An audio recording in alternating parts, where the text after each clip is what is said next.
guy. This is Lindsay Hadley, the CEO of Harbor. And I'm Freddy Bosche. I'm with Harbor as well. But I'm gonna legitimize Lindsay first. She started Global Citizen. She was the executive founding member of Global Citizen. Yes, thank you. Oh, thank you. Yeah, and that's her baby. And that's how I met her, I don't know, 15 years ago or something like that. And for those of you that don't know what Global Citizen is about, it's like an umbrella company to eradicate extreme poverty. In the Great Lawn, 60,000 people show up every year, first time since Simon and Garfunkel in the 60s or 70s that they allowed people to do that. And Lindsay started that thing. And she was the reason why money came to them. She got all the talent. It's like the biggest talent in the world, artists work with Global Citizen. Now it's around the world. Anyway, that's how we met ages ago. And then she started her own production company, which raised billions. I see a yawn over there. I'll speed it up. That's okay. Don't be sorry. I'm boring myself. I just wanted to, besides all that, she's the most generous person I've ever met in my life, and she's my best friend. She has given of herself in ways that I've never seen anybody else do. She finds, what's the word, verticals, to be able to go, oh, you and you connect, and she does this generously, and that's why people literally give her millions, and for Global Citizen, billions of dollars that help raise all this stuff. So anyway, this is my best friend, Lindsay Hadley, and I freaking love her. Thanks so much. I'm not gonna curse. Well, Freddy and I, as you mentioned, met 15 years ago, and Global Citizen is kind of like a Live Aid of our generation in Central Park. We leverage funding commitments from big corporations and governments and ultra high net worth individuals. And Freddy was a major part of that. He was one of our producers and helped introduce some really strategic relationships, including Nelson Mandela and his family, Gerard Butler, the actor, is one of our first ambassadors, Whoopi Goldberg, all these amazing people. So super grateful. We've been writing together ever since, and we started the Harbor Fund together. So that's what we're here to talk about a little bit today, but thanks for legitimizing me. What? Thanks. What's the Harbor Fund, Lindsay? So the Harbor Fund is the first of its kind venture capital shaped film fund that's a nonprofit. Has anybody ever heard of the Acumen Fund? Been around for around 10 years by Jackie Novogratz. I want to meet her one day because she is our hero. I saw her model of this VC shaped structure, but it's a 501c3. And they've deployed hundreds of millions of dollars into social impact investing vehicles, for-profit social enterprises, and then the money comes back and is redeployed. So it's this perpetual evergreen war chest for good. We just brought that exact structure to Hollywood, and we're the first to do it. In the last year and a half, thank you, thanks so much. In the last year and a half, we've raised $20 million and invested in 23 projects. We're working with some of the biggest names in the entertainment industry. On our board, we have Mark Cuban, Mark Burnett, Katie Couric, Gerard Butler, the Senior Vice President of Paramount Pictures, Patty Jenkins, the Director of Wonder Woman, and on and on. And we're so grateful. Amy Redford, Robert Redford's daughter, who's on the Sundance board, Sundance Institute. So we just have all these luminaries from the space that have joined us and are nodding their heads at this idea, which we believe whose time has come. And we are just getting started, but our goal is to raise $100 million in the next 2 years so that we can be in the top 1% of independent film financing and kind of category king in this area and try to really pioneer something new here. So that's a little bit about Harbor Fund, and Freddy and I co-founded with two other amazing individuals, Matt Peterson and Phil Webb, who couldn't join us today, but we're just so grateful for the opportunity to come and talk to you guys about this new, we think a really elegant vehicle to help tell stories that matter.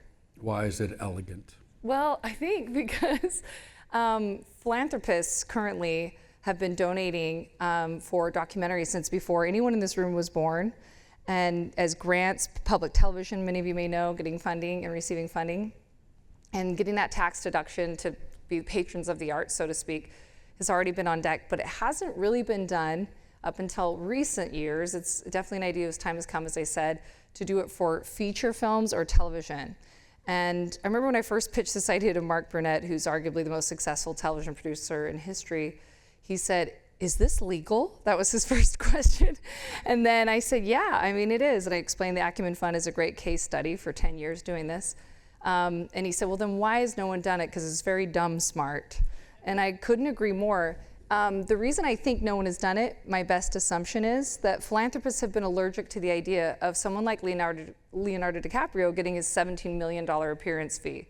This idea of it going to overhead and private jets and all these people's salaries. We've really demonized overhead in the nonprofit sector, which is a whole nother tangent we can talk about another time. But they just didn't like the idea. But for some reason, struggling, starving documentarians, that's okay. We're good to fund that. Although I would argue that the movie Blood Diamond did more than all the documentaries combined for ethical supply chain. The movie Schindler's List, more than all the documentaries to combat anti-Semitism.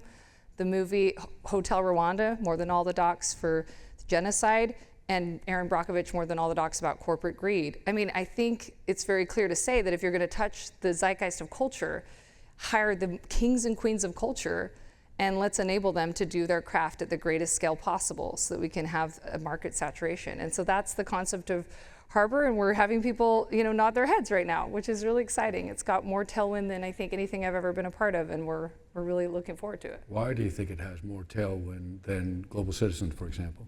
Well, I mean, Global Citizen went on to such, amazing Herculean success with billions of dollars leveraged, but in the first year, if you track the time for time, we didn't have this much traction, and I think it is because although Global Citizen had amazing reach as being kind of the PR engine for the UN, it was really relegated to the tri-state area, being that people who could attend that event, 60,000 people total. And once people watched the performances from stage live, 33 million people watching live, it was over the next day. Whereas film is pretty evergreen. I mean, if you think about it, I watch It's a Wonderful Life at 75 years old every year with my kids.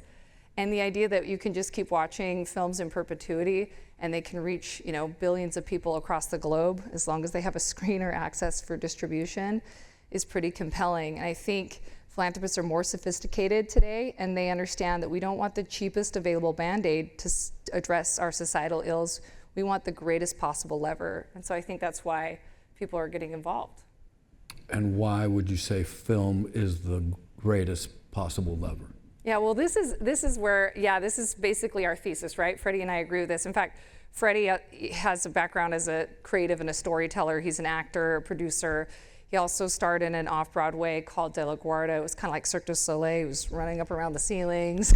Somebody got some fans here. Sorry Yay. about that. We can't talk about the details of that performance because he might get canceled. But it was a different time. But anyway, but it was really, truly revolutionary, the story that they told from stage all over the world. He's an artist. His art you can be found in Restoration Hardware, and so he's been telling stories. She's legitimizing me. Yeah, that's right. And so he's been telling stories for a long time in all kinds of different modalities. But I would just argue definitively that we are storytelling animals. That as human beings, the most powerful thing we do is live through narrative.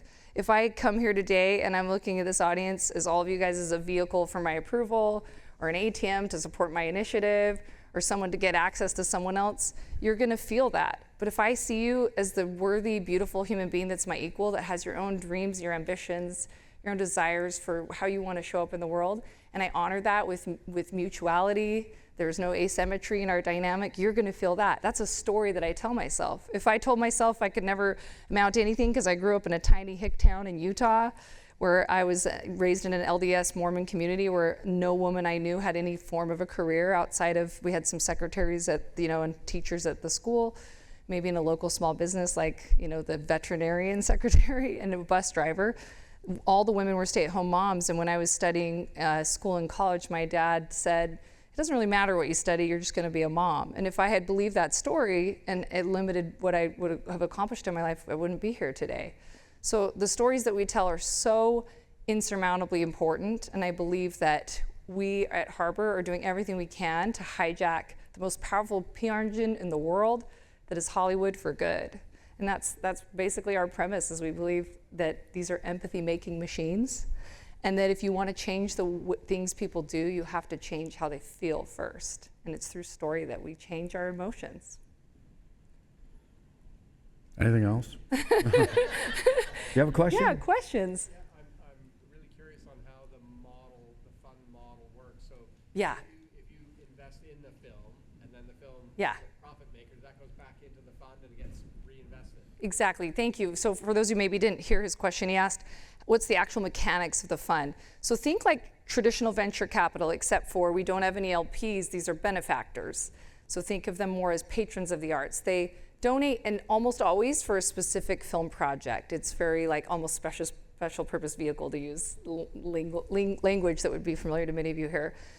So they pick a specific project. So we're matching philanthropists with the causes that they care about. So if it's vulnerable children, we have a documentary called Orphan Myth with Taya Leone as the executive producer that addresses the vulnerability of children in institutional care and how 80% of them actually have parents. They aren't real orphans, and how some of the helping has been hurting from the Christian West, which is funding $3 billion a year of institutional long-term warehousing of kids, and it's creating a family separation crisis. So a film like that, if there's people that already care about vulnerable children, we match them with that. They become an executive producer. If it's a scripted film, sometimes kids get to be extras on set, and we get premiere tickets and all the fun things. But ultimately, those are all thank yous. Those are not quid pro quos. It's ultimately a gift. And then we provide a 501c3 tax exemption to the benefactor. And then as a result, our fund then takes an equity position, pari passu with the terms of the cap table of each of these projects that are for profit. And we come in depending as early as development funds, as late as P&A, which is the advertising side of the film industry, or along the way for production. And we take an equity position with all the other investors. And then if there is any kind of return, the principal, the carry, all comes back to the fund and stays in the fund as a perpetual engine to continue to be redeployed into further films and television shows. So there's no program-related investments back to the initial benefactors, but it does stay in the fund in perpetuity. So just like the Acumen Fund, that's their structure. Are there any other questions? Actually, yeah. There's a microphone right there if you want. Oh, thank you. Thanks. Thank you so much. Thanks, I'm curious Raphael. how nonprofits can engage like on a specific project. You happen to use an example, which is exactly the work that we do Oh, cool. around family reunification and strengthening Amazing. vulnerable children. Hero right here, hero status. So I'm curious again in terms of, because I think one thing, I think sometimes people can feel really empathetic about a cause, and then it's like we also want to connect them to the ability to do the thing, right? To actually be able to take action. So I'm curious how nonprofits can align with you to be able to make those connections. There's two ways. Thank you for asking that. If you, as a nonprofit, have celebrity ambassadors or around creatives and they're already developing projects, because sometimes talent already has those connections, or it has their pet charity, so to speak, and that charity might want to like facilitate meeting with us. We'd love to talk. We mostly exclusively invest in A-list attached projects. And why is that? Because there's so much great reach and confidence that gets built from benefactors when they see talent they recognize, because there are so many amazing projects out there, but getting distribution is like Herculeanly difficult. But when you have A-list attached, it almost ensures at least some level of, of amplification, whether it's through traditional distribution or their own social media channels. Like the exposure and the impact is the only ROI we're giving our benefactors, so that it builds a lot of donor confidence. So that's one way. If you don't have those connections and you're just like, doing the, like you said, the grassroots programmatic work of one of the films that we're making that would be like a great utility to you to tell the story of the impact, yeah, you can connect with us based on the different projects. So Orphan Myth, this documentary, is an example. NGOs could partner as like ambassadors, and they can actually do screenings, and then at the end have their own QR code to raise money. So it can basically be like a meta campaign. Like, the Got Milk commercial from the 90s? Everyone had the milk mustache. It wasn't one milk brand espousing their marketing. It was the entire milk industry at large, encouraging consumers to drink more milk. And so these films can become that for these NGOs. They can use it, and we can all espouse the same messaging and content at the same time, and like a rising tide, saturate the market and have all the boats come up. And so that's the idea. Yeah, if you want to connect with us about getting involved with that specific project, it'll be out this year. Yeah, no worries. Can you talk about Hershey's for a second? Yeah, so some of our projects coming out, as Freddy, is asking about, is the Hershey movie. So there's a true story of Milton Hershey, the founder of Hershey chocolates, and in the story, spoiler alert, he and his wife, Kitty, they leave their dynastic founding shares to an orphanage. And as a result, the Hershey Foundation is now a $26 billion endowment supporting vulnerable children. And who knew we could all be having chocolate guilt-free? So this film is essentially going to be a great, commercial, so to speak, for both the Hershey origin story, but also about the care of vulnerable children and how an amazing American family who pioneered, during the industrial era, a juggernaut business, got behind something that really mattered. So I think it's about conscious capitalism at the end of the day, and about people that need to be seen. And it's a really sweet movie. It comes out this year. I hope you guys all go to theaters to see it. Thank you. And can you actually go into the financial aspect of it, why we got carved in, et cetera? Yeah, thank you for bringing that up. So Freddy's talking about the fact that some of these projects are not, we're really grateful for this, by the way. If any of you have any connections to studios or studio executives, we would just love to connect with them, because the thesis really only works if there's portfolio makers, right? Anybody here in venture capital or invested in venture capital? Yeah, we got a few.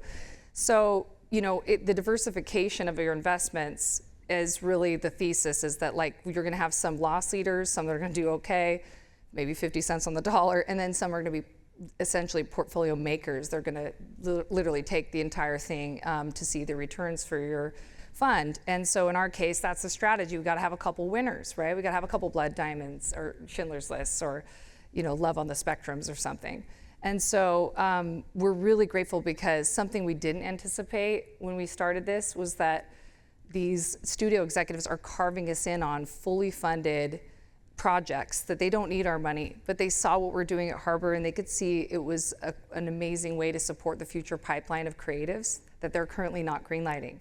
I mean, today, if those of you may be familiar in the entertainment industry, movies like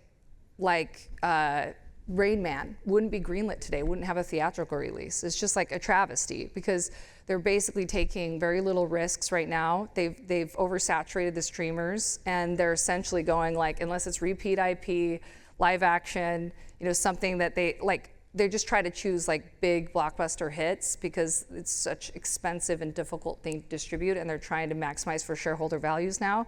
So that's why when I give these anecdotal case studies of the types of movies we're investing in, I'm doing them from 15 years ago. And that's why Harbor's trying to solve this pain point. So this idea that that Hershey, which was a big project that had studio-backed support, carved us in. They were fully funded, and they let us come in for $1 million on a $37 million budget, which was just such an amazing, grateful moment for us. But we've had a couple of these moments, and we're currently raising for some of these. So that's another fun part for some of our donors. They get to be a part of projects that they wouldn't normally have access to as well, if they want to be in the movie business. Why wouldn't they have access to it? Because the studios pick the best, the most economically sound projects, and they self-fund. They don't look for outside capital or alternative investors. Which means that they're going to get the money back. Exactly. They make the bets on the best stuff in the tranche, right? And so usually the stuff that ends up to high net worth family offices is probably the least commercially viable, which is kind of this very big pain point. In fact, when I first got into Hollywood and started making films, I was aghast at the fact that they would call this dumb money. And there's a wake of dead and wounded of family offices who'd invested in entertainment and lost their shorts. And I thought that was atrocious, because these people are not, like I said, ATMs, these are my friends. And I knew that I couldn't sleep at night if my friend's money went to money movie heaven when they were expecting a return. So my idea was, let's just make it up front, be super honest, and say you're gonna lose your money in a wonderful way, but you'll get a tax deduction. That was the idea for Harbor. So we're trying to just be as ethical as possible about it and say, listen, this industry is really tough. It's unlikely to make money. We have a sustainable thesis we hope is right. We'll do our best to make this work. But at the end of the day, if you don't upfront have any expectations for returns, then you'll be delighted to just see this impact. And your gift can be a gift that keeps on giving. That ROI being return of impact. Yeah, that's right. Yeah. And so they know they're not losing their money so much. That's a joke. They're donating their money. Yeah, it's money often that's been set aside in a donor-advised fund or a family private foundation, or if you have a big liquidity event this year because you made some awesome connections at iConnections and you need to avoid tax liabilities. We are your people for that. Yeah.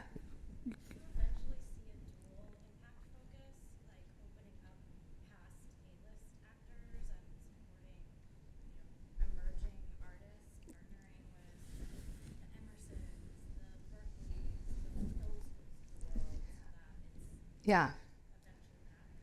I'll just repeat in case you guys didn't hear. She asked if would you ever see yourself having a dual track where you support emerging artists, not just A-list talent. So the answer is yes. So in the beginning stages of this, we're selling against the confidences of the benefactors, right? But in the future, if there's returns, so we did a good job, made good bets, we'll have returns that we can then do exactly that. That's exactly the thesis. And so like, yeah, this is an evergreen fund. There's not like fund 1, fund 2. This is all just a constant fundraising. And we found like our yellow brick road, something that Kevin Costner, our amazing board member, Maria and Michelle, who are here, who helped us bring Kevin Costner to our last event. He talked about everyone should find their yellow brick road, everyone should find their thing. And we know we're gonna do this till we die. So even if, we see, oh gosh, our returns were not as good, we didn't, the fund, we deployed 20 million, but we only got back 10. How many nonprofits can even say they did that the following year? And unlike most VC, it's not a 7-year mature cycle. It's often 1 to 2 years, because by the time we're investing, the film's about to go into production. It has all the components. So we see quicker time cycles. And we're just going to keep raising. Like, we really are going to raise $100 million in the next 2 years. And we're saying this publicly because then we're held accountable. But the idea is we're going to do this. Don't hold us accountable. So, we really want to make a dent, and we want to change our culture for the better. I mean, we need more stories of empathy. I mean, whatever your political opinions are about whatever's going on in the world, we can all admit that we've lost the decorum of empathy in our discourse, and it's atrocious and heartbreaking, and it matters. It matters deeply. We don't think it does, but if we don't hold leaders or people who have the megaphone to an account for how they speak and how their way of being in the world, we will see a very different way of being in the most minute ways of how we interact, because we've essentially allowed it to be acceptable. Thank you. What are you most proud of that Harbor's done and most looking forward to? Besides recruiting you to come help? Yeah. Fake. Nude. You know what? I'm a liability if you have. I did tell him backstage to button his shirt up. Yes. He didn't listen to me. I did. I was like, you shouldn't have You that should much have buttoned cleavage. yours up.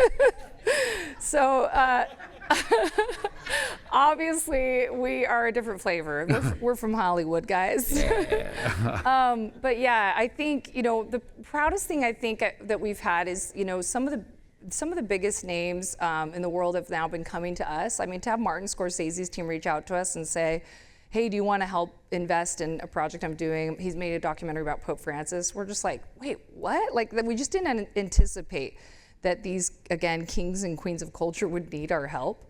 But that is astounding to me, that when Leonardo DiCaprio's needing help to make movies he wants to make, and Matt Damon and Ben Affleck are needing help to make movies they want to make, that's crazy town to me. Isn't that how it started? Yeah, that's how it started. They reached out and they were like, can you help us do that whole get free money thing? And I was like, okay, we need to rethink a structure where there's something sustainable here than us just, which is why the fund was created. And I said, we're standing on the shoulders of giants, so many amazing people that have, like Jeff Skoll from Participant Media, who've been pioneering the idea of leveraging entertainment for good.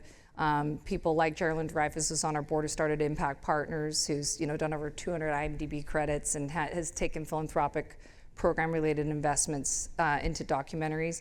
We're just doing a little different take on it, and then we're doing something that is really new, which is to do it in television and major scripted narrative with A-list talent. So we hope to see a lot of success, because I think the world is craving better stories and stories that actually are significant and matter. You guys all missing the good stuff? Yeah, most people here remember the eras of these beautiful movies like Dances with Wolves and films that, like the movie Taken, that literally I think did more than all the documentaries or even oftentimes NGOs for awareness building and these certain issues. And then of course, that is a virtuous cycle, because then it funds the programmatic work that's actually doing the intervention or prevention or whatever it may be.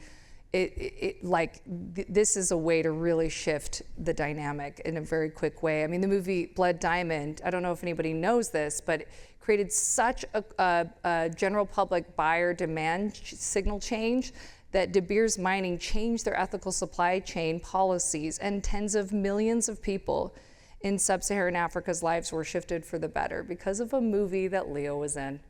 And what, Yeah, thank you. and what happened with Lion? We have less than 5 minutes, so Okay. say what happened with Lion, and then how can these guys get involved? Okay, thank you. Yeah, Lion, Freddie brings that up because it's one I love to talk about, but did anybody see the movie Lion with Nicole Kidman and Dev Patel? And it's about vulnerable children. Beautiful movie, true story. And it's like about this young man who was adopted out of India by an Australian woman, played by Nicole Kidman.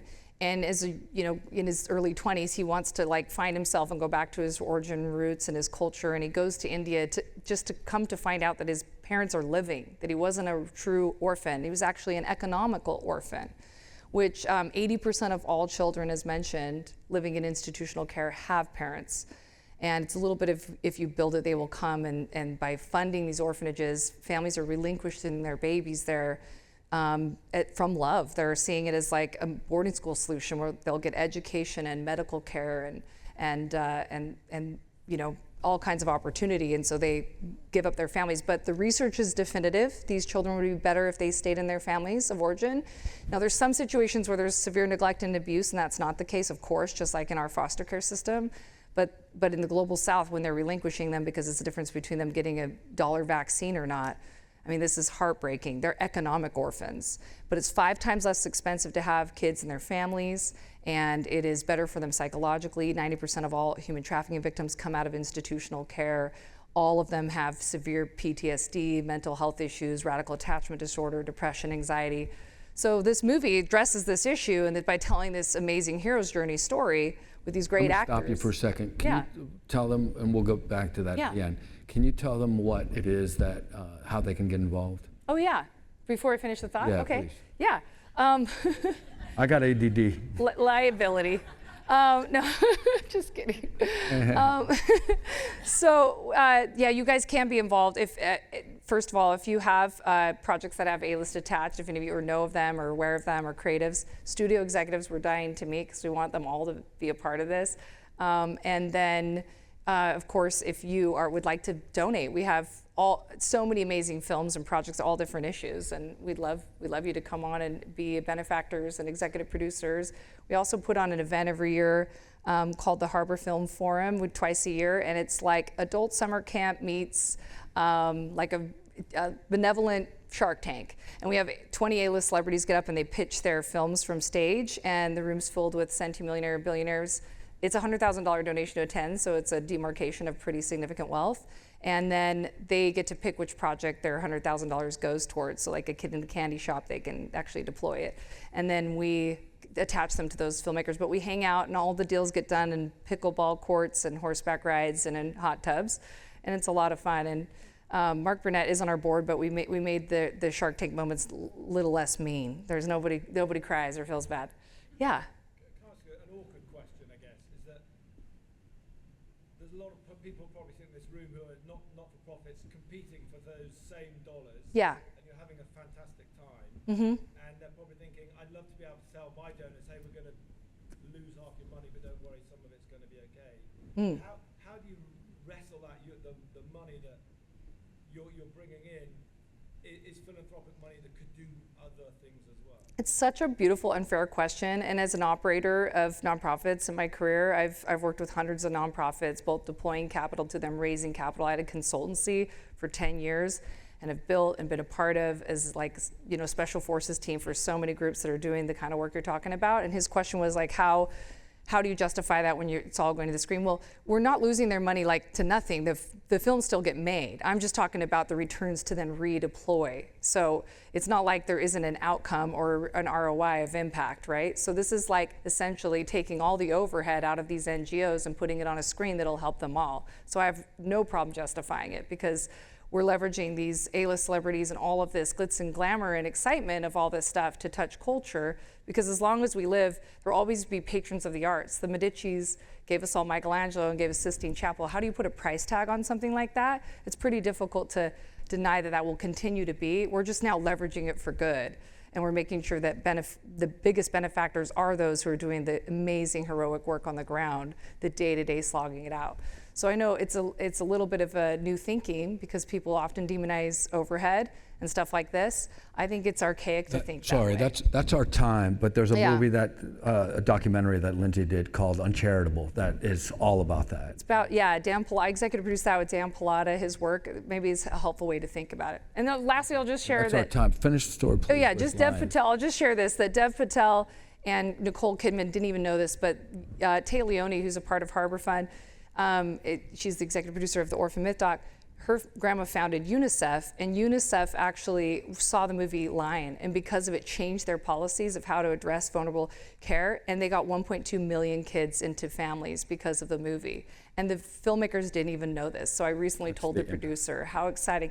So you can't always measure the impact of something like this, but that kind of just is to solidify your question. We just believe that this is, think of it, the got milk commercial. Okay, we're for the out of people on time. the ground. Yeah, we gotta go.